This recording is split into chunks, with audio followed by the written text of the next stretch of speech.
Welcome to our channel, Reading Our Bible Across America. Today, we will be reading in the Old Testament, 2 Samuel, chapters 19 through 21. Chapter 19. And it was told Joab, Behold, the king weepeth and mourneth for Absalom. And the victory that day was turned into mourning unto all the people. For the people heard say that day how the king was grieved for his son. And the people gat them by stealth that day into the city, as people being ashamed steal away when they flee in battle. But the king covered his face, and the king cried out with a loud voice, O my son Absalom, O Absalom, my son, my son. And Joab came into the house to the king and said, Thou hast shamed this day the faces of all thy servants, which this day have saved thy life, and the lives of thy sons and of thy daughters, and the lives of thy wives, and the lives of thy concubines, and that thou lovest thine enemies and hatest thy friends. For thou hast declared this day that thou regardest neither princes nor servants. For this day I perceive that if Absalom had lived, and all we had died this day, then it had pleased thee well. Now therefore arise, go forth, and speak comfortably unto thy servants. For I swear by the Lord, if thou go not forth, there will not tarry one with thee this night. And that will be worse unto thee than all the evil that befell thee from thy youth unto now. Then the king arose and sat in the gate. And they told unto all the people, saying, Behold, the king doth sit in the gate. And all the people came before the king, for Israel had fled every man to his tent. And all the people were at strife throughout all the tribes of Israel, saying, The king saved us out of the hand of our enemies, and he delivered us out of the hand of the Philistines. And now he is fled out of the land for Absalom. And Absalom, whom we anointed over us, is dead in battle. Now therefore why speak ye not a word of bringing the king back? And King David sent to Zadok and to Abiathar the priest, saying, Speak unto the elders of Judah, saying, Why are ye the last to bring the king back to his house, seeing the speech of all Israel is come to the king, even to his house? Ye are my brethren, ye are my bones and my flesh. Wherefore then are ye the last to bring back the king? And say ye to Amasa, Art thou not of my bone and of my flesh? God do so to me, and more also, if thou be not captain of the host before me continually in the room of Joab. And he bowed the heart of all the men of Judah, even as the heart of one man, so that they sent this word unto the king, Return thou and all thy servants. So the king returned and came to Jordan, and Judah came to Gilgal to go to meet the king, to conduct the king over Jordan. And Shimei the son of Gera, a Benjamite, which was of Bahurim, hasted and came down with the men of Judah to meet King David. And there were 1,000 men of Benjamin with him, and Ziba the servant of the house of Saul, and his 15 sons and his 20 servants with him. And they went over Jordan before the king. And there went over a ferry boat to carry over the king's household, and to do what he thought good. And Shimei the son of Gera fell down before the king as he was come over Jordan. And he said unto the king, Let not my lord impute iniquity unto me, neither do thou remember that which thy servant did perversely, the day that my lord the king went out of Jerusalem, that the king should take it to his heart. For thy servant doth know that I have sinned. Therefore, behold, I am come, the first this day, of all the house of Joseph, to go down to meet my lord the king. But Abishai the son of Zeruiah answered and said, Shall not Shimei be put to death for this, because he cursed the Lord's anointed? And David said, What have I to do with you, ye sons of Zeruiah, that ye should this day be adversaries unto me? Shall there any man be put to death this day in Israel? For do not I know that I am this day king over Israel? Therefore the king said unto Shimei, Thou shalt not die. And the king sware unto him. And Mephibosheth, the son of Saul, came down to meet the king, and had neither dressed his feet, nor trimmed his beard, nor washed his clothes, from the day the king departed until the day he came again in peace. And it came to pass, when he was come to Jerusalem to meet the king, that the king said unto him, Wherefore wentest not thou with me, Mephibosheth? And he answered, My lord, O king, my servant deceived me, for thy servant said, I will saddle me an ass, that I may ride thereon, and go to the king, because thy servant is lame. And he hath slandered thy servant unto my lord the king. But my lord the king is an angel of God. Do therefore what is good in thine eyes. For all of my father's house were but dead men before my lord the king. Ye didst thou send thy servant among them that did eat at thine own table. What right therefore have I yet to cry any more unto the king? And the king said unto him, Why speakest thou any more of thy matters? I have said, Thou and Ziba divide the land. And Mephibosheth said unto the king, Yea, let him take all, for as much as my lord the king is come again in peace unto his own house. And Barzillai the Gileadite came down from Rogelim, and went over Jordan with the king to conduct him over Jordan. Now Barzillai was a very aged man, even 80 years old, and he had provided the king of sustenance while he lay at Mahanaim, for he was a very great man. And the king said unto Barzillai, Come thou over with me, and I will feed thee with me in Jerusalem. And Barzillai said unto the king, How long have I to live, that I should go up with the king unto Jerusalem? I am this day 80 years old, and can I discern between good and evil? Can thy servant taste what I eat or what I drink? Can I hear any more the voice of singing men and singing women? Wherefore then should thy servant be yet a burden unto my lord the king? The servant will go a little way over Jordan with the king, and why should the king recompense it me with such a reward? Let thy servant, I pray thee, turn back again, that I may die in mine own city, and be buried by the grave of my father and of my mother. But behold, thy servant Chimham, let him go over with my lord the king, and do to him what shall seem good unto thee. And the king answered, Chimham shall go over with me, and I will do to him that which shall seem good unto thee, and whatsoever thou shalt require of me, that will I do for thee.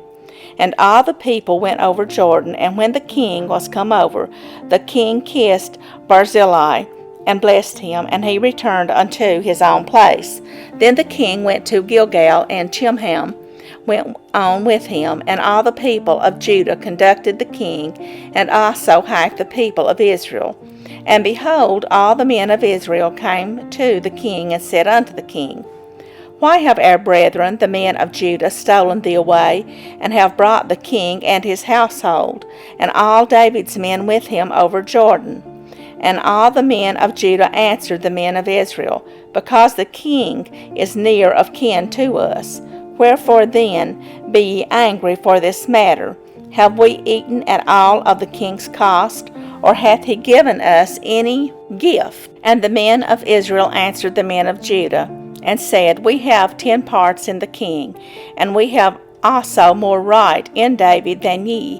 Why then did ye despise us, that our advice should not be first had in bringing back our king? And the words of the men of Judah were fiercer than the words of the men of Israel. Chapter 20. And there happened to be there a man of Belial, whose name was Sheba, the son of Bichri, a Benjamite. And he blew a trumpet, and said, We have no part in David, neither have we inheritance in the son of Jesse, every man to his tents, O Israel.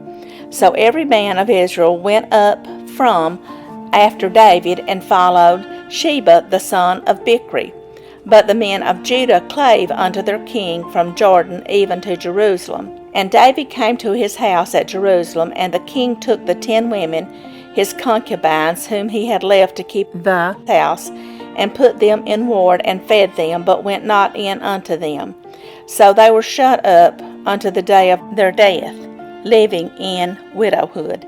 Then said the king to Amasa, Assemble me the men of Judah within 3 days, and be thou here present. So Amasa went to assemble the men of Judah, but he tarried longer than the set time which he had appointed him. And David said to Abishai, Now shall Sheba the son of Bichri do us more harm than did Absalom?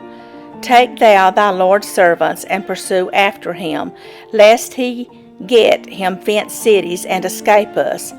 And there went out after him Joab's men, and the Cherethites, and the Pelethites, and all the mighty men, and they went out of Jerusalem to pursue after Sheba the son of Bichri. When they were at the great stone which is in Gibeon, Amasa went before them, and Joab's garment that he had put on was girded unto him, and upon it a girdle with a sword fastened upon his loins in the sheath thereof.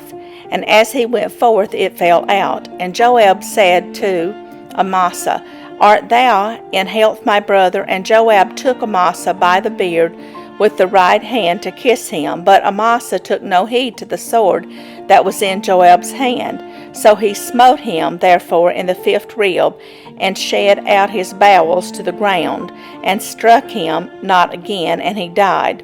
So Joab and Abishai his brother pursued after Sheba the son of Bichri.